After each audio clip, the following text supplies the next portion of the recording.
البيت كان زي السكن، والضحكة صافية، والكل فاكر إن اللي بندخله أوض نومنا هو اللي هيصون سرنا.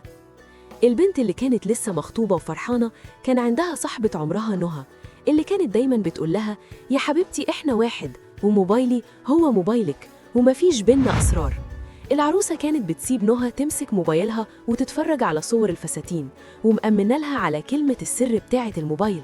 وفي يوم نهى طلبت تشحن موبايلها في أوضة العروسة، وسابت الموبايل مقلوب على السرير ودخلت المطبخ. العروسة حست بحركة مريبة، ولما مسكت موبايل نهى عشان توصله بالشاحن لقت تنبيه غريب طالع من سلة المحذوفات. فتحت السلة والصدمة كانت بشعة. لقت نهى مصورة العروسة صور خصوصية وهي في بيتها وسط أهلها من غير علمها، وكانت بتبعت الصور دي لرقم غريب وبتقول في رسائل ممسوحة: خد الصور دي أهي، وأول ما خطيبها يجي يطلب إيدها رسمي ابعتهم له من رقم مجهول وقول له إن العروسة دي مش وش نعمة. نهى كانت ناوية تمسح الصور من موبايلها خالص بعد ما تبعتها عشان ما يبقاش فيه دليل، بس نسيت إن سلة المحذوفات بتمسح بعد 30 يوم. العروسة الدم نشف في عروقها، بس ما كانش هينفع تصرخ.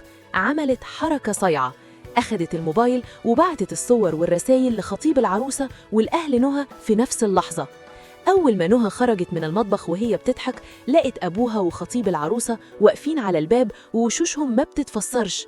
الفضيحة بقت بجلاجل، ونهى وشها بقى زي الكفن لما شافت صورها ورسايلها وهي بتتباع على المكشوف.